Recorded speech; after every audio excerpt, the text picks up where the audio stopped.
할렐루야. 이렇게 50주년을 맞이하면서 우리 선교 부흥회를 열고 또 이렇게 초청해 주셔서 우리 목사님과 여러 안수집사님들과 여러 성도님들께 진심으로 감사를 드립니다. 올 때마다 교회가 계속 업그레이드되고 이렇게 성장하는 모습, 양적으로 질적으로 너무너무 감사하고 또 저도 감격스럽습니다. 저희들 또 여러분 오랫동안 수년간 저희들의 사역을 위해서 또 기도해 주시고 또 지원을 해 주시고 그래서 너무너무 감사를 드립니다. 저도 늘 제 새벽 저 혼자 드리는 기도 시간에 빠짐없이 우리 목사님과 우리 뉴욕 마하나임 교회, 마하나임 선교교회에서 기도하고 있습니다. 어쨌든 이렇게 50주년을 맞이하는 교회도 축하드리고 이런 선교 부흥회를 열어서 선교 포커스 강조 기간을 갖게 되는 거 정말 아주 잘하는 일이고 복된 일이고 해야 할 일이고 그런 일을 행하는 데가 너무 감사를 드려요. 오늘 교회들이 이런 선교를 포커스로 하는 이런 대회를 이제는 참 많이 안 가지고 있습니다. 그래서 일단 성장 세미나라든가 뭐 이런 걸 많이 하는데 정말 그게 교회의 흐름이 어떻게 가고 있는가를 단적으로 보여주는 것 같아요.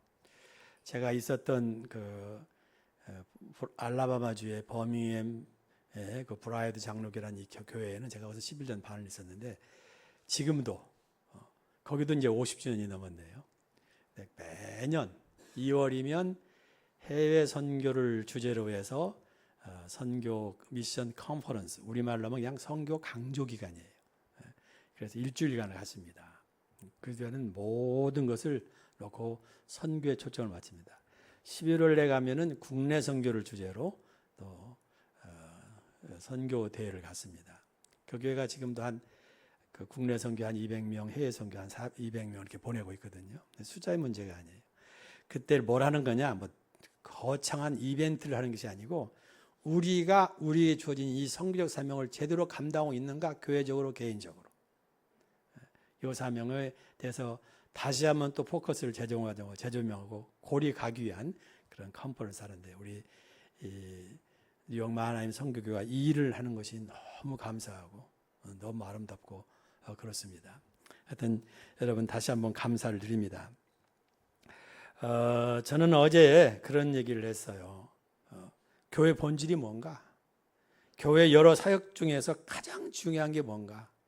선교는 누가 하는 일인가? 우리의 일인가? 하나님의 일인가? 성도는 어떤가?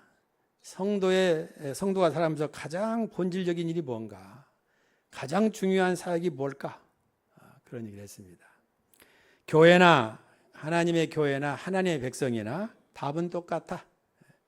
우리가 이 땅에 존재하는 궁극적 목적은 하나님의 영광을 위해 존재하지만 무엇을 통해서? 하나는 예배를 통해서, 하나는 선교를 통해서이다. 이걸 잘 감당하기 위해서 우리는 제자사역도 하고 교육도 하고 친교도 하고 그런다. 저는 그래서 교회가 뭐냐 하는 제 나름대로의 정의는 이렇게 간단히 정의를 해요. 교회는 하나님의 택하신 언약의 백성의 선교 주도적 예배 공동체다. 성도도 마찬가지예요. 우리가 왜 사는가? 선교 주도적 예배 중심의 삶을 살기 위해서 우리는 삶을 통해서 그걸 드러내는 거예요. 그런데 이 선교는 우리가 이게 주어진 중요한 사명인데, 본질적 사명인데 이 선교는 내 마음대로 해서는 되는 것이 아닙니다. 이 선교를 바로 감당하기 위해서는 성경이 가르치는 바른 성경적 전제, 성경적 원리 위에서야만 됩니다. 오늘날 많은 선교가 선교의 본질과는 벗어난 선교를 많이 해요.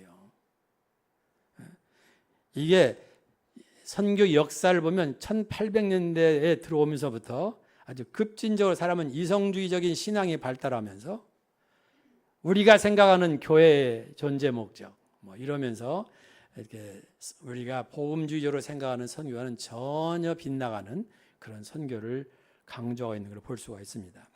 그러니까 바른 선교를 위해서는 바른 성경적 원리 위에서 해야 된다는 것이고 바른 성경적 선교관을 가져야 되는 겁니다. 오늘 이 본문의 짧은 말씀은 이 네 가지 측면에서 선교를 바로 감당하기 위해서, 선교적 사명을 바로 감당하기 위해서 우리가 반드시 서야 할 네 가지 성경적 원리들을 가르쳐 주고 있습니다. 저는 그래서 오늘 그 말씀을 중심으로, 이 말씀을 중심으로 교회가 감당해야 할 이 선교적 선교 사명을 위하여 우리가 바로 서야 할 성경적 원리들이 뭔가 하는 제목으로 말씀을 드리려고 합니다. 여러분, 지금 이 본문은 이 오늘 읽은 본문은 고린도전서 제일 마지막 부분에 나오잖아요. 고린도전서 16장 13절 4절. 거기 보면은 그런 마지막에 나온다 하는 것은 고린도전서의 하나의 결론이다, 그런 얘기입니다. 고린도전서는 고린도후서하고 조금 포커스가 달라요. 고린도후서가 상당히 변증적이라고 한다면 고린도전서는 보다도 교회 안에는 많은 문제들을 놓고 성도들을 바로 가르치는 그런 쪽이 좀 포커스가 있습니다. 여러분, 고린도 교회는 참 많은 문제를 안고 있었어요. 교회가 문제가 많다는 거 여러분, 우리가 보아온 사실들이잖아요. 지난주에 제가 일본어로 이 목회 신학이라는 강의를 했어요. 끝냈는데 이제 그 질문 중에 하나, 참 왜 기상의 교회가 이렇게 문제가 많을까요?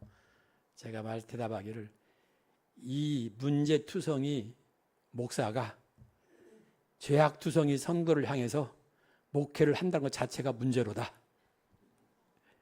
우리가 다 구원받고 은혜 받았지만 정말 아직도 성화의 도상에 있는 교회는 본질적으로 문제가 많게 돼 있어요.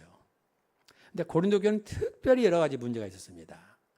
저는 일본인 목회를 하면서 일본 성도 한 명이 예수를 믿으면 꼭 미리 영접을 하면 꼭 한 수를 미리 두었던 게 있어요. 그게 뭐냐면 자매님이, 형제님이 지금부터 예수 믿고 이제 신앙생활 하면 처음에는 엄청 기쁠 거다.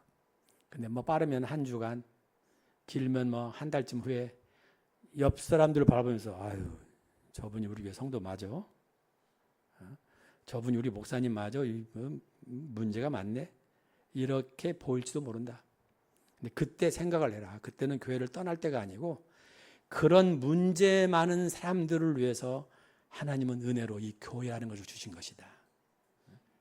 그건 감사할 일이고 극복해야 할 문제다. 하여튼 그런 얘기했어요. 이 고린도 교회는 여러분 성경을 펴놓고 보면 이 소아시아와 유럽을 잇는 이 건널목에 고린도라는 교회가 세워졌어요. 고린도 지역. 바울이 여기다 고린도 교회를 개척했는데 누가 교회를 옵니까? 이 뉴욕 마하나임 교회, 선교 교회에 이 지역에 있는 사람들이 일단 교회로 올 거 아닙니까? 근데 그 전까지 이 고린도 지역은 하여튼 이 고린도 지역은 이 상업을 중심으로 흥황했던 지역이기 때문에 많은 사람들이 돈은 좀 있었던 거예요. 그리고 헬라 철학의 영향을 받아서 사람들이 의식도 빨리 깼어요. 근데 문제는 하여튼 성적으로 무지무지 타락했다고 그래요. 그래서 헬라어로 고린도인이 된다, 그 말은 별명으로 고린도인이 된다 이꼴 성적으로 부도덕한 사람이 된다, 이렇게 받아들일 만큼 그 정도 문제가 많았다고 그래요. 여기에 바울이 교회를 세운 겁니다. 그래서 사랑도들이 교회를 온 거예요. 고린도전서에 보면 교회 안에서 세상에도 없는 교회 문제들이, 성적인 문제들이 교회 안에서 있었던 걸 볼 수가 있어요. 그래서 그걸 아주 신랄하게 교육을 합니다. 그리고 뭐 리더십의 문제가 있었어요. 뭐 바울파, 아볼로파 이런 문제가 있어서 영적 리더십에 대한 것을 바로 가르칩니다. 고린도서 12장으로 넘어가 보면은 교회 은사들의 문제가 생겼어요. 그래서 은사 때문에 많은 문제가 생겼어요. 그래서 바울은 은사에 대해서 잘 가르쳐요. 그리고 나서 최종적으로 결론을 내리기를 최고의 은사는 사랑의 은사다, 그렇게 가르쳐요. 그 다음에 고린도서 15장으로 넘어가면 고린도 교회 성도들 일부가 부활을 안 믿었어요. 당시 헬라 측 영향으로. 사람이 죽으면 그것을 끝나지 무슨 부활이 있느냐. 그래서 15장 전체를 할애해서 부활을 가르칩니다. 그리고 나서 오늘 결론, 이걸 통틀어서 결론을 내린 거예요. 그러니까 깨어 있어야 된다. 그러니까 바른 믿음에 굳게 서야 된다. 그러니까 담대해라. 그러니까 너희 모든 일을 사랑 안에서 행해야 된다. 이런 결론을 내리는 거예요. 이 네 가지 결론은 오늘 우리 선교를 하는 데 있어서 아주 중요한 원리들입니다. 그래서 저는 오늘 그 네 가지 말씀을 따라서 우리 선교의 선교 사명을 감당해야 할 우리가 어떤 원리에서 해야 되는가를 말씀을 나누려고 합니다. 첫 번째는 영적 각성의 원리예요. 이 선교를 잘 감당하기 위해서는 깨어 있어야 된다는 말입니다. 오늘 본문의 말씀이 깨어라 하는 얘기를 깨어라 하는 것으로 시작을 해요. 사도 바울이 고린도 교회 성도들을 바라보면서 제일 처음에 내린 결론가 깨어 있어야 된다. 저는 이게 너무너무 마음에 와닿아요. 이 깨어라 하는 말은 원문상에 보면은요, 잠을 자다 이 반대의 뜻이 아니라 깨어서 주의 깊게 경계하라 하는 뜻을 가진 군사적 용어입니다. 마치 이 보초들이 언제 적이 쳐들어올지 모르는 적을 경계하듯이 깨어서 주의 깊게 경계하라 하는 뜻이에요. 어떤 의미에서 그랬을까요? 대부분 성경학자는 두 가지를 얘기를 해요. 왜 바울이 깨어 있으라고 했을까? 하나는 종말론적인 의미에서 그랬을 것이다. 무슨 말인가 하면은 우리 예수님이 다시 오실 날이 날로 다가오니까 깨어 있으라 하는 거예요. 우리 주님이 다시 오신다? 이건 엄연한 명백한 팩트예요. 사실이에요. 근데 언제 오실지는 비밀이에요. 그래서 이런 것들을 가르쳐서 영어로 opened secret 그래요. 공개된 비밀이다. 주님이 다시 오실 것이 너무너무 명백한데 그날과 그 시를 우리가 알지 못하니까, 그래서 마태복음 24장에도 보면은 예수님께서도 깨어 있으라 성경에 많은 주제가 다시 오실 주님이 오시니까 깨어 있으라. 주님이 다시 오신다는 이 엄연한 사실 앞에 영적으로 깨어 있지 않으면 선교라는 것은 있을 수가 없어요. 이 세상이 이렇게 해서 오랫동안 가는 거구나. 이런 식으로 가진 사람의 선교를 어떻게 할 수가 있겠습니까? 이제 오늘 우리가 정황적으로 보더라도 주님의 오실 날이 점점 다가오는데, 지금 예수님이 오신다면 저 사랑하는 형제는 어떻게 되고, 내 가까운 저 친구는 어떻게 되고, 저 이웃은 어떻게 되는가? 이 복음을 전해야 될 텐데 또 나는 어떤가? 나는 내가 주 앞에 바로 서 있는가? 이 영적 각성이 없으면 선교란 있을 수가 없습니다. 그래서 깨어 있으라 하는 거예요. 깨어 있는 자가 선교를 하는 거예요. 오늘날 교회들이 잠을 자고 있기 때문에 교회가 하나님을 이용의 도구로 가르치니까. 그런데 거기 무슨 선교가 있겠어요? 우리가 해야 할 본질적 사명이 선교다. 그러려면 깨어 있어야 된다. 깨어 있지 않고는 선교의 삶을 감당하기 어렵습니다. 왜 또 선교를 깨어 있으라고 했을까요? 바울은 마귀론적인 입장에서 그렇게 가르쳤다고 그래요. 이게 무슨 말인가? 베드로전서 5장 8절부터 9절에 보면은 근신하라 깨어라 너희 대적 마귀가 우는 사자같이 두루다니며 삼킬 자를 찾나니 너희는 믿음을 굳건하게 하여 그를 대적하라. 이 마귀가 얼마나 교활한지 성도들을 접근해서, 교회를 접근해서 이 우선순위를 바꿔놓는 거예요. 교회는 그래도 숫자가 어느 정도 모인 다음부터 선교하는 거야. 네가 어느 정도 좀 예수를 잘 믿은 다음에 선교하는 거야. 이렇게 해서 선교를 못하게 만들어요. 그리고 우리가 살아가는 존재 목적 이런 거 다 흔들어 놓는 거예요. 오늘날 교회 성도들의 심각한 문제가, 우리는 은혜를 받은 그 순간부터 우리는 구원받기 위해 사는 것이 아니라 구원을 받은 자로서 하나님의 영광을 나타내는 드러내는 존재로서, 축복의 통로로서, 참된 예배자로, 그리스도의 증인으로 살아가는 거예요. 그런데 일반 종교는 왜 신앙을 갖나요? 그 신을 이용해서라도 내 일이 잘 되는 것에 목적이 있는 거 아니에요? 마귀는 그렇게 바꿔놓는다고요, 자꾸.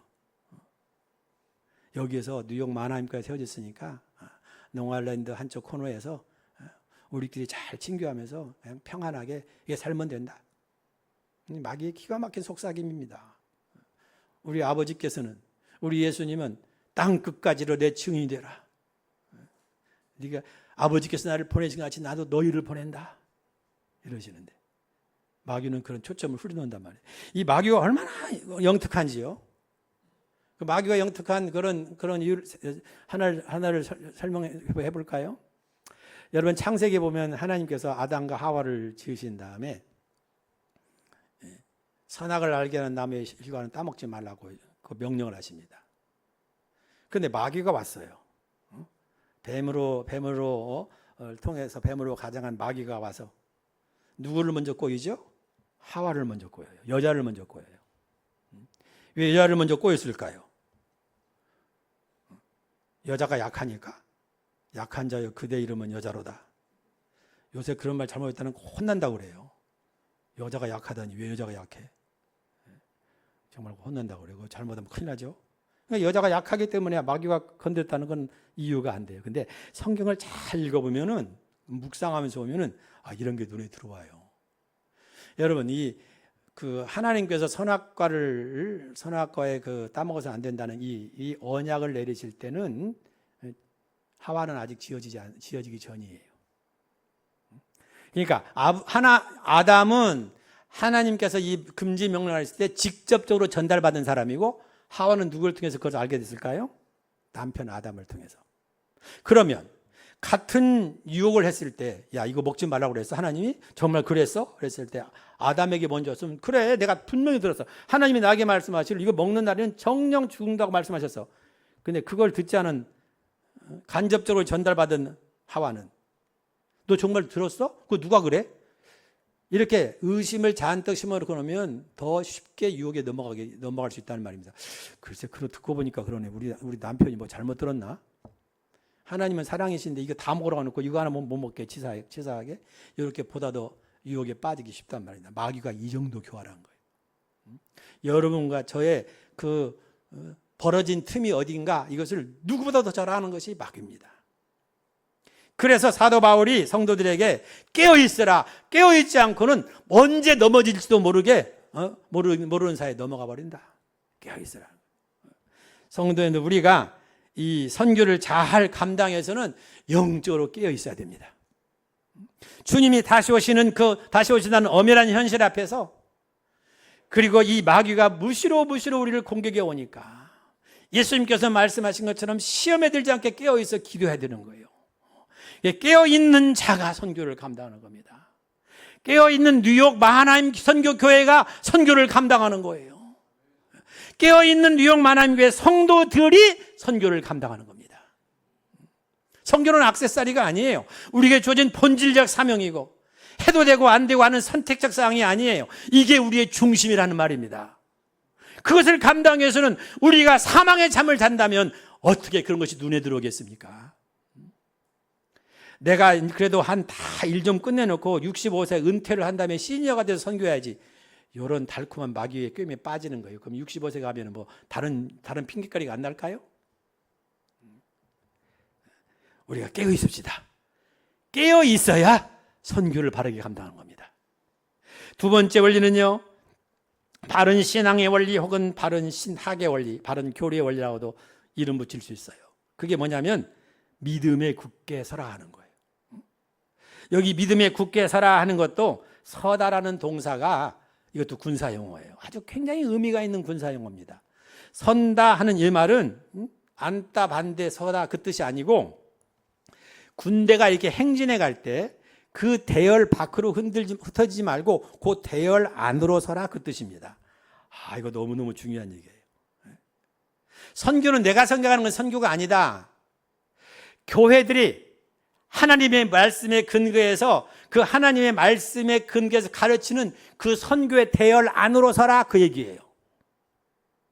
더 우리 교회에 적용시켜보면, 하나님의 그 담임 목사님이 바른 성경적 교리를 제시하면서 성경적 바른 신앙을 가르치면서 교회를 인도해 나가는데, 그 믿음의 대열 안에서 흩어지지 말고 그 믿음의 대열 안으로 서라 그 뜻이에요. 너무 중요해요. 선교가 바르게 되려면은 내가 생각하는 선교가 아니라 역사적 교회들이 가르쳐왔던 그 선교라고 하는 그 바른 믿음의 교리, 그 대열 안으로 서라 하는 거예요. 내가 복음이 아니라, 내가 생각하는 복음이 아니라 교회가 가르치는 그 복음의 대열 안으로 서라. 이게 너무너무 중요한 겁니다. 그래서 종교개혁자들은 그런 얘기를 했어요. 오직 바른 신앙이 뭐냐? 오직 성경으로, 전체 성경으로. Only scripture and total scripture. 성경은 내가 좋아하는 요한복음만 성경이 아니고 창세기부터 계시록까지가 한 권의 성경이란 말이에요. 내가 어느 성경 한 구절 빼놓고 이건 내가 성경 내 선교의 모토로 삼겠다가 아니라 성경이 말하는 바른 그런 바른 믿음 위에 서라 하는 얘기예요. 이게 너무너무 중요해요. 이 선교를 이렇게 역사적으로 접근해 보면 1800년대에 들어오면서 이때는 이성주의 신학이 아주 극치를 이룰 때입니다. 역사를 세 등분해 보라고 하면은 이렇게 보통 구별을 해요. AD 1세기부터 1650년. 이때는 신앙 중심의 패턴이었어요. 꼭 기독교가 아니더라도. 그래서 하나님은 계신다. 성경은 하나님의 말씀이다. 권위는 복종해야 된다. 이런 것이 통용하는 시대였어요. 1650년대 이후에는 이성애시대라고 해요. 1650년대 그 이후에 종교개혁도 일어났어요. 그래서 종교개혁도 일어났지만 이 1650년대에 르네상스가 일어납니다. 문의 부흥이 일어나요. 그래서 사람들은 이성으로 생각을 해요. 그래서 우리를 데카르트시라고 해요. 이걸 내가 생각한다. 고로 나는 존재한다. 성경도 신앙도 다 내가 생각해서 내 머리에 이해가 돼야 되는 거예요. 그러니까 신앙을 다 바꿔놔버렸어요. 성경을. 예수님은 죽지 않았어. 죽은 사람이 어떻게 살아나? 이성으로 이게 맞지 않는 거예요. 그러니까 예수님은 잠시 기절했다가 깨어난 거야. 예수님은 물 위에 걸은 것이 아니었고 베드로가 착각했어. 예수님이 이 석양의 바닷가를 딱 걸을 때 그림자가 이렇게 비쳤는데 베드로가 이런 사람들이 물 위에 걸어왔다고 착각한 거야. 이성이 만족하도록 바꿔놓은 거야. 그런데 이때 선교학이 이렇게 바뀌어요. 이 아프리카나 이 남미에 보니까 날마다 죽어가는 사람이 있어요. 배고파서 죽고. 정치적으로 안정이 안 돼 있어요. 그러니까 선교는 이 미시오데이라고 하는 라틴어로 하나님의 선교라고 하는 것은 교회가 정통적인 교회가 말하는 구원이 중심이 아니구나. 요 가난한 사람들 지금 먹을 것이 없는 사람, 요 사람들 문제를 먼저 해결해 주는 것이 선교구나. 교회는 단순히 이걸 동참하는 것이다. 그러니까 선교는 교회를 중심으로 해서 구원이 최우선적으로 가는 것이 아니라 일단 눈앞에 보이는 사람들 먹을 것을 해결해 주는 것이 선교다. 사회적으로 정의롭지 못한 사회를 도와주는 게 선교다 해가지고 그것을 선교라고 하고 그것에 동참하는 것을 선교라고 했어요. 그것이 오늘까지 아주 굵은 라인으로 오고 있습니다. 이렇게 믿는 사람들이 많아요. 이 사람들은 선교를 할 때 복음이 말씀이 중심이 아니라 문화가 중심이에요. 선교를 문화 중심으로 바꿔놔버린 거예요. 선교를 휴머니즘으로 구속론 중심이 아니라 휴머니즘으로 바꾸는 거예요. 그러니까 바른 믿음에 써야 된다는 것은 내가 좋아하고 좋아하지 않고가 문제가 아니라 하나님께서 뭐라고 말씀하셨는가? 우리의 믿음에 왜 선조들이 뭘 가르쳤는가? 무엇가 선교인가? 하는 성경적 원리에 서지 않으면 그 선교가 이상하게 되는 거예요. 오히려. 저는 여러분들이 정말 박 목사님을 모시고 신앙생활 한다는 걸 정말 축복이라고 생각합니다. 이럴 때 보면 아멘을 안 하고 보면 참 희한해. 진짜 그래요. 저는 목사님 오랫동안 저는 오랫동안 같이 왔어요. 우리 목사님의 고민. 여기 와도 뉴욕에 먹고 잠깐 머무는 동안에 우리 목사님과 나눈 대화의 90% 이상은 교회예요. 복음을 어떻게 하고 왜 제자 사역을 하고 한국에서 교회도 20년 이상 목회를 잘 하셨거든요. 저는 그 교회도 가봤어요.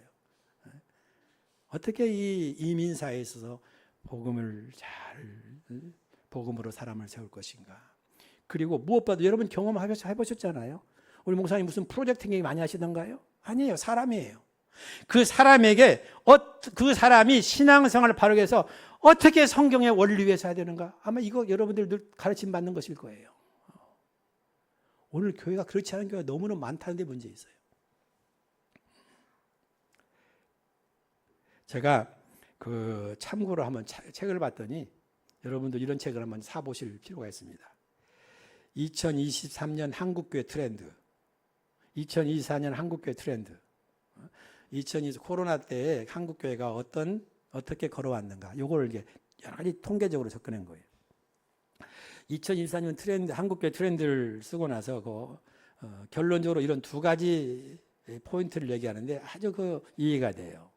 한국교회 성도들이 2023 코로나를 거치면서 하나의 두드러지는 특징이 성도들의 삶이 성도들이 마치 플로팅, 영어로 말하는 플로팅하는 성도들이 많다.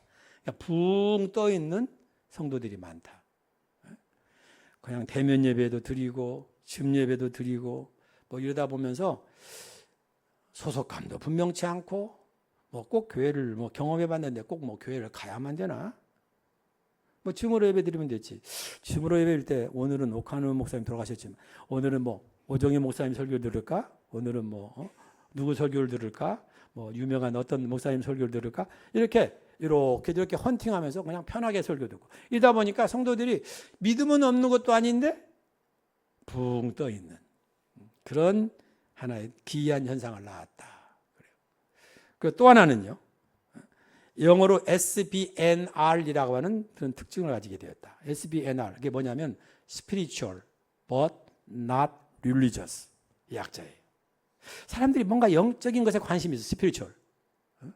현대 사회에 있으니까 교회는 믿음은 하나 정도 있어야 되는 거야. spiritual에 관심이 있어요. 그러나 but not religious 그게 종교적이 아니다. 그게 기독교적은 아니다. 그 뜻이에요. 영적인 것에 관심은 있지만 기독교적인 반드시 성경에 근거한 영적이어야 되냐? 그건 관심이 없다는 거예요. 그런데 문제는 어떻게 해서 이런 현상이 나타났을까 하는 거예요. 그거 지적하기를 교회가 그동안 본질에 충실했다면 말씀을 바로 가르쳤다면 하나님의 말씀이 말하는 그 선교를 가르치고 인간의 본분을 가르쳤다면 이런 현상이 안 날 텐데 조그마한 문제가 나니까 성경적인 가르침에 충실하지 않았기 때문에 교회가 본질을 너무나 벗어나 버렸다. 그것이 오늘 우리가 경험하는 일이다. 내 얘기가 아니라 그 책이 하는 얘기입니다. 바른 믿음에 선다는 것은 중요합니다. 여러분 우리가 선교적 사명을 감당할 때 그러니까 바른 믿음 위에 서서 선교적 사명을 감당하는 여러분 되시기를 주님으로 축복합니다. 세 번째 원리는요, 담대함의 원리예요. 여기에 보니까 남자답게 담대하라 그래요. 여성 신학을 주장하는 사람들은 여기에 왜 여자가 없고 남자만 있냐 이런 거 빼버리라. 그런데 그런 얘기가 아니죠. 남자답게 강건하라는 게 하나의 비유적인 표현입니다. 남자 그러면 그냥 힘, 용기 뭐 이런 것에 대한 비유적인 표현이고 여성 그러면 아름다움 뭐 그런 것들의 이성 뭐 하나의 비유적인 표현이에요. 가끔 거꾸로 가는 경우도 있어요. 우리 교회는 여자답게 강건하라가 맞습니다. 그러나 일반적으로는 그래요. 하여튼 아름다움의 상징. 그런데 이 사도 바울이 남자답게 강건하라 이걸 선교의 하나의 원리로 제시할 때, 저는 사도 바울의 마음이 너무 잘 이해가 돼요. 사도 바울은 교회를 개척한 다음에 이 지역에 2년도 못 있었습니다. 그러니까 성도들의 신앙은 아직 여린 신앙이에요. 아직 어린 신앙이에요. 그런데 박해는 너무 심해요. 그 당시에 예수 믿은 사람들이 왜 박해를 받았느냐? 선교사가 되고 목사가 되기 때문에 박해를 받은 게 아니라 어제까지 예수를 안 믿었으면 박해를 받을 이유가 없어요. 오늘 내가 예수님을 영접했다. 그러면 그때부터 생과사가 보장이 안 되는 거예요. 그렇게 심하게 박해를 받았어요. 그런데 이 예수 때문에 예수님 때문에 가장 많이 박해를 받았던 사람 중에 하나가 사도 바울이에요. 수도 없이 죽을 고비를 넘기고 수도 없이 얻어맞았고 수도 없이 배고픔에 처했고 하여튼 그 사람은 회개만 안 했으면 인간적으로는 잘 나가는 사람이에요. 예수를 믿고 나서 숱한 고난을 겪었습니다. 그러면 편지를 쓸 때 이렇게 써야 되지 않아요? 인간적으로 성도들이여 고린도교 성도들이여 적당히 예수 믿어라. 적당히 타협하면서 예수 믿어라. 힘들 때는 적당히 타협해라. 그런데 사도 바울은 편지를 쓰기를 사랑하는 성도들이여 담대해라. 왜 그랬을까요? 성도들의 고난을 바라보면서 그냥 아주 그것을 달콤하게 여는 사도 바울이었을까요? 그게 아니에요. 사도 바울의 말을 전하는 핵심은 여기에 있어요. 사랑하는 성도들이여, 여러분과 제가 지금까지 누구를 믿었는가? 우리의 신앙이 하나의 신념이었는가? 아니다. 우리는 살아계신 예수 그리스도, 죽음을 정복하신 그 예수 그리스도, 다시 오실 예수 그리스도, 우리에게 힘을 주시는 예수 그리스도, 우리에게 영생을 주시는 그 예수 그리스도, 우리의 슬픔에 우리의 고난을 잘 이해하시는 그분을 우리가 믿음의 주로 우리의 주로 믿지 않았는가? 그분 안에서 담대하라. 그런 얘기. 우리 바른 성경적 선교를 하려면은요, 담대함이 있어야 돼요. 오늘 이 미국 땅도 더 이상 신앙적으로 안전지대가 아닙니다. 적당히 예수 믿으려고 하면 도전도 박해도 없어요. 그러나 바르게 믿어보려고 하면은 동성애가 잘못됐다 성경적으로 이런 얘기하면 감옥 갈 준비를 해야 되는 것이 미국이 아닙니까 지금? 저보다도 저 자녀들은 더 어려운 상황에서 신앙생활을 감내해야 되는 거예요. 이 땅에서 우리가 이 땅이 영원한 것이 아니고 이 땅은 잠시 지나가는 나그네의 길이니까 이 나그네의 길에서 선교의 사명을 불려받았다는 것은 이 나그네의 한 땡을 살아가면서 그 그리스도의 증인으로 살아갈 수 있다는 것은 복 중에 복이고 은혜 중에 은혜가 아니겠어요? 이 은혜 중에 은혜고 복 중에 복의 일을 감당하는 데는 우리 같은 자들이 구원받은 사람들만 아니라 우리가 복의 근원이 되고 우리가 복이 된다는 이 엄청난 사실 앞에서 성교적 사명을 감당하는데 그 사명 감당하려면 담대해야 되는 거예요. 예수 안에서 담대해야 된다는 겁니다. 담대하지 않고는 선교하지 못해요. 제가 이 신학교를 저는 일본에서 신학교를 졸업하고 목사가 되었어요. 그래서 목사가 된 지 얼마 안 돼서 일본 교회 장로님이셨던 야마모토라고 하는 장로님이셨어요. 지금 돌아가셨죠. 관세대학원의 교수님이면서도 아주 기독교 신학에 정통한 분이셨어요. 그분이 한국에 와서 어느 목회자 세미나인가에 대해서 그 세미나에서 강의를 하셨는데 제가 통역을 했어요. 다 강의 끝나고 질문이 나왔습니다. 어떤 목사님이 이런 질문을 했어요. 장로님이 보시기에 장로님은 학자이기도 하신데 왜 일본 교회가 성장하지 않는다고 봅니까? 그랬더니 이분은 아주 그냥 주저하지 않고 딱 한마디로 얘기하시더라고요. 그거는 일본 교회 성도들의 신앙의 내면화의 문제입니다. 이게 어려운 말처럼 들리지만 쉬운 말이에요. 신앙의 내면화의 문제라고 봅니다. Internalization of Christian faith. 그게 무슨 말이냐면은 일본은 기독교 인구가 작잖아요. 지금도 전체 그냥 교회 적을 가진 사람들, 출석하는 인구로 보면 더 적지만 교회 적을 가진 사람들이 합해서 맥시멈으로 한 0.4% 정도 보아요. 전체 인구의 1억이 넘는 인구의 70만 정도가 크리스찬이라는 사람들이에요. 그 안에서 복음적인 크리스찬, 자주 이거 다 포함해가지고. 그러니까 크리스찬이 많이 나타나는 거예요. 그리고 여러분 이 왕따라고 하는 것이 이지메라는 것이 일본에서 나온 거예요. 자기 색깔이 안 맞지, 색깔이 틀리면 그걸 공격하는 거예요. 예수 믿으면 집안에 있는 색깔과 컬러가 안 맞는 거예요. 그래서 왕따를 시키는 거예요. 1년에 몇 차례 묘에 가서 조상들에게 이렇게 절을 하는데 이 예수 믿는 사람들이 이걸 안 한다고 생각하니까 우리식으로 하나님께 주신 조상에 감사를 하는 것은 얘기 않고 그 같은 형태로 거기에 절을 하지 않으면 왕따를 시켜버리니까. 이런 아주 이 기독교가 마이너리티이기 때문에 일본 사람들이 이렇게 생각한다는 거예요. 이건 제 말이 아니라 야마모토 교수가 하는 얘기예요. 그래서 일본 사람들이 이런다는 거예요. 믿음이 약하니까. 가족이 신전을, 가미다나를 신전을 세워놓고 이렇게 조상들 앞에서 절을 할 때 자기도 한다는 거예요. 똑같이 절을 하면서 마음속으로는 이런 기도를 한다는 거예요. 하나님 내 마음 아시지요? 내가 이렇게 절하는 것은 내 마음이 아니에요. 그냥 나는 이거 안 하면 안 되니까 하는 거예요. 하나님 내 마음 좀 이해해 주시겠죠? 오봉이라 해가지고 한국의 추석 같은 때 가서 다 묘를 가가지고 기도할 때 자기가 똑같이 절하면 속으로 내 마음 아시죠 하나님. 이게 신앙을 내면화시킨다는 거예요. 그게 일본만의 문제가 아니에요. 여러분과 저의 문제예요. 세상에도 한 발, 교회에도 한 발 이렇게 사는 사람은 밖에 공부가 없어요. 교회 가면 교회 옷을 입고 밖에 나가면 세상 옷을 입으니까. 이게 적인지 악인지 구별이 안 돼요. 너무너무 재밌는 게 있어요. 미국의 남북전쟁 시대에 어떤 사람이 죽기 싫어서 전쟁터에 나갈 때 상의는 북군의 옷을 입고 하의는 남군의 옷을 입었대요. 오래 살려고. 전쟁터에 나가서 이 사람이 제일 먼저 죽었대요. 왜? 양쪽에서 쏴가지고. 이렇게 적당히 이런 색으로 가면은 그게 간증도 안 되고 증거가 안 돼요. 우리가 예수님을 바라보면서 우리의 구원주이시고 우리의 힘이시고 우리의 영원한 소망이시고 이 땅에도 이미 이 땅에서 천국을 살게 하시는 그 예수님을 바라보며 담대합시다. 담대한 자가 선교를 하는 거예요.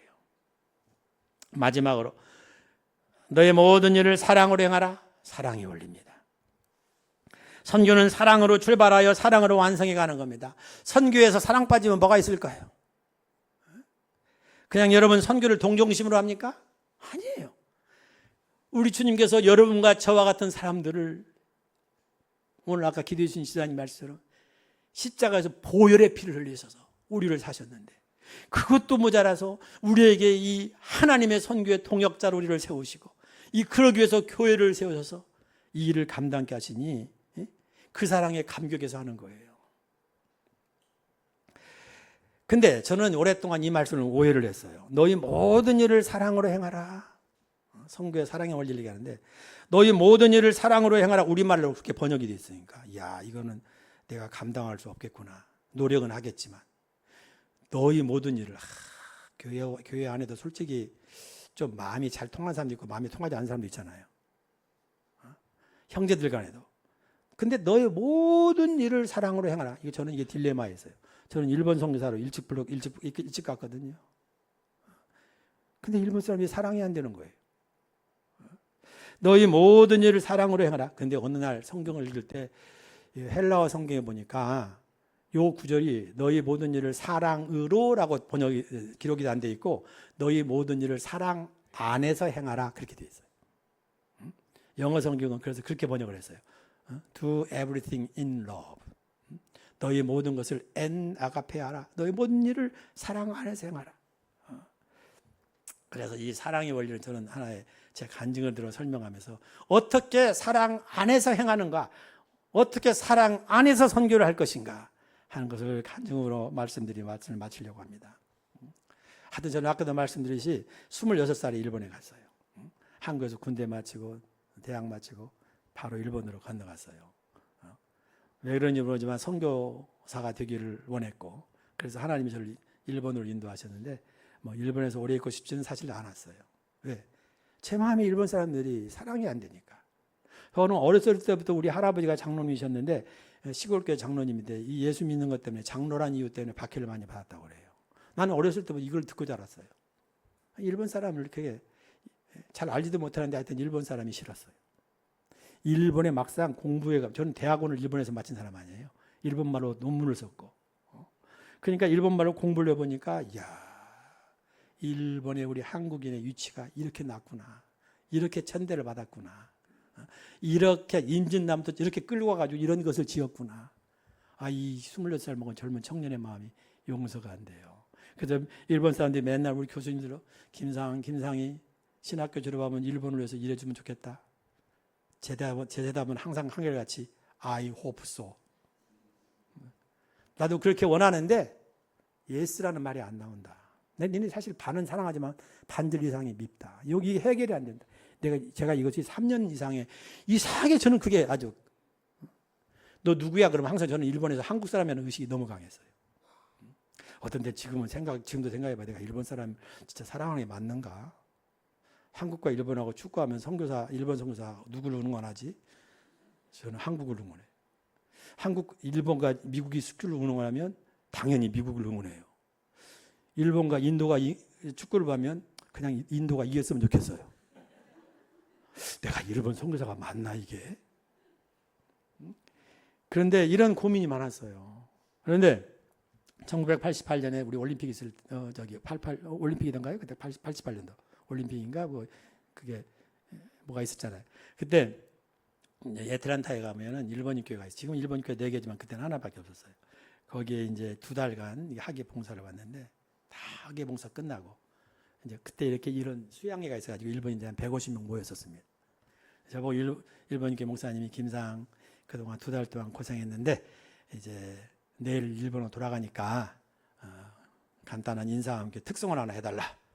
그래서 이제 특송을 했죠. 갑자기 나가라고 해서. 그때 특송한 것이 주 예수보다도 귀한 것은 없네. 그 찬송이었어요. 주 예수보다도 귀한 것은 없네. 그리고 한 절 안 넣으면 그 다음 절은 그리스도니와 가열아레 마생. 다 찬양 끝나고 딱 한 소절 남았을 때였어요. 예수밖에는 없네. 제가 그 한 소절 안 걸고 통곡을 해버렸습니다. 제가 사람들 앞에서 울어본 건 그때 그렇게 울어본 건 처음이었어요. 그것도 일본인 앞에서 제가 울었다는 것은 처음이었어요. 근데 이건 내가 울려고 한 거 아니잖아. 갑자기 울으면서 눈물이 쏟아져 나오는데, 근데 왜 그러냐면은 내 마음속에 성령님께서 이런 노크를 하시는 거예요. 몇 가지 질문으로. 첫째 질문, 야, 너 누구야? 예, 저 김은수입니다. 그렇게 돼야 되는데 첫 번째 질문의 대답은 예, 저는 한국 사람입니다. 두 번째 질문, 너 어디 있냐? 일본도 아니고 미국도 아니고 한국도 아니고 미국에 있습니다. 세 번째 질문, 근데 이 사람들은 누구냐? 예, 일본인입니다. 네 번째 질문, 근데 너 어떻게 저 일본 사람들을 사랑한다고 하냐? 사랑도 안 하면서. 너는 훌륭한 거짓말쟁이다. 왜? 내가 형제님, 자매님 하지만 하나님은 절대 우리 마음에 속아 넘어가신 분이 아니잖아요. 사랑도 안 하면서 형제님, 자매님 립서비스하고. 그러니까 우리 주님께서 내 마음에 성령께서 감동 찔리시는 말이 거예요. 너는 이놈아 사랑도 안 하면서 가짜로 그냥 너는 진짜 훌륭한 죄인이다. 훌륭하게 보이는 죄인이다. 근데 나는 너 같은 놈을 위해서 내 몸을 주었다. 이야,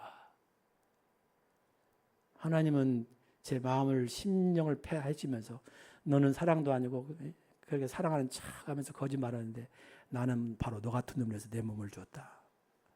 밤새도록 울었습니다. 그 시간에는 한 3, 4분 동안 제가 찬양하다가 말고 갑자기 막 나를 억제할 수 없어가지고 서 있다가 결국은 찬양을 못 끝내고 일본말로 니온지노미나상 기리스냐테 아이시마스. 사랑하는 일본인 여러분, 제가 주님 안에서 여러분을 사랑합니다. 저한테는 이게 엄청난 고백이었어요. 그러고 나서는 밤새도록 뭐 기도가 나와있죠. 울음밖에. 하나님 죄송합니다. 하나님은 나 같은 놈을 위해서 예수님을 위해서 그 몸을 찢어버리셨는데 나는 이것 때문에 일본 사랑 못하고 저것 때문에 사랑 못하고 저러니까 나는 뭐 용납이 안 되고 하나님 내가 할 말이 없습니다. 죄송해서. 회개합니다. 그리고 손발을 들었어요. 그 다음부터는 일본 사람이 밉지가 않더라고요. 저는 일본 교회에서 목사 안수를 받았어요. 일본 교회가 미국으로 파송했어요. 일본 교회를 위해서. 그랬어요. 30년도 넘은 일이지만 이 말이 뭔가 그게요. 우리가 사랑하기 어려울 때 주님은 나를 위해서 어떻게 사랑하셨는가? 그 주님을 바라보라 하는 거예요. 제가 작년에 이 애틀란타의 어느 문전한 교회에 임시당장을 할 수 없이 하게 되었어요. 9년 동안 아주 그냥 혼일 났죠. 그런데 그 문전한 교회를 바라보면서 도대체 이런 사람들이 형제라고 하는 사람이 누군가, 내 이웃이 누군가, 이 사람들에서 내 이웃이란 것은 나를 좋아하는 사람이 이웃이에요. 내가 좋아하지 않는 사람은 내 이웃이 아닌 거예요. 이게 우리 교회의 현실이라는 말입니다. 주님이 그런 식으로 우리를 사랑했다면 우리가 어떻게 주님의 사람이 됩니까? 사랑하기 어려울 때, 사랑하기 어려운 저 북한 사람도 주님의 안에서 사랑해봐라 하는, 주님을 바라보면서 사랑하기 어려울 때 저 무슬림권에 있는 사람들, 저 인간으로 볼 때는 그렇지만 하나님께서 나를 사랑하신 그 사랑 안에서 그들을 바라는 거예요. 그것이 사랑 안에서 행하라는 얘기입니다. 여러분, 우리 주님 안에서 사랑하며 주님 안에서 선교합시다. 그게 우리가 할 일이에요. 말씀을 정리해 보겠습니다. 우리가 선교적 사명을 잘 감당하기 위해서는 몇 가지 확실한 성경적 원리에 서야 돼요. 우리가 깨어있지 않고는, 우리가 사망의 잠을 잔다면 선교란 있을 수가 없습니다. 선교란 공부 많은 한 사람이 선교를 하는 게 아니에요. 돈 많이 벌었기 때문에 선교를 하는 사람이 아니에요. 돈을 벌었던 적게 벌었던, 자기가 남자든 여자든 지식이 짧든 없든 간에 하나님께 앞에서 깨어있는 자들이 선교를 감당하는 거예요. 깨어있으라. 영적 각성의 원리에서 선교합시다. 우리가 사망의 잠을 자면 선교는 있을 수가 없어요. 두 번째, 우리가 바른 믿음 위에 서야 돼요. 선교는 내 생각대로 하는 것이 아닙니다. 선교는 내 경험대로 하는 것이 아니에요. 하나님의 말씀에 근거해서 바로 교회가 바로 가르치는 그 대열 안으로 흩어지지 않도록 하면서 선교 사명을 감당하는 거예요. 선교는 담대함으로 하는 겁니다. 인간적인 담대함은 그건 도움이 안 돼요. 인간적인 신념으로 선교를 하는 것이 아닙니다. 예수 그리스도 안에서, 우리에게 능력 주시는 자 안에서, 부활의 주이시오, 주인이시오, 부활의 주이시오, 다시 오실 그 주님 안에서 영원히 우리의 천국을 미리 결정해 놓으신 그 예수님을 바라보면서 오늘의 어려움을 극복해 나가는 담대함감으로 선교를 하는 거예요. 선교는 예수님을 바라보며 하는 겁니다. 사랑하기 어려울 때, 이런저런 이유로 사랑이 안 된다고 할 때, 만약에 예수님께서 나를 어떻게 보셨을까? 예수님도 똑같이 그렇게 보셨다면 나는 구원이라는 것은 경험도 할 수 없는 일이에요. 나같이 연약한 자, 나같이 허물 많은 자, 우리처럼 문제투성자들을 끌어안으시고 자기 아들을 철저히 벌하시며 아버지의 계획 따라 철저히 우리 죄를 사하기 위해서 자기 몸을 버리신 주님의 사랑이 아니었다면 우리는 선교란 건 있을 수도 없는 일이에요. 예수님 바라보면서 선교합시다. 그래서 우리 뉴욕 마나임 선교교회가 뉴욕 마나임교회에 속해 있는 믿음의 권속들이 선교 사명을 잘 감당해 나가되 깨어서 바른 믿음 위에 서서 남자답게 강건함으로 그리고 사랑 안에서 이 사명 잘 감당하는 여러분 되기를 주님으로 축복합니다. 하나님 아버지 감사합니다. 우리를 구원해 주신 것만도 감사한데 주님의 이 선교의 동역자로 우리를 세우시고 우리를 파트너로 사용하시니 그 은혜 감사합니다.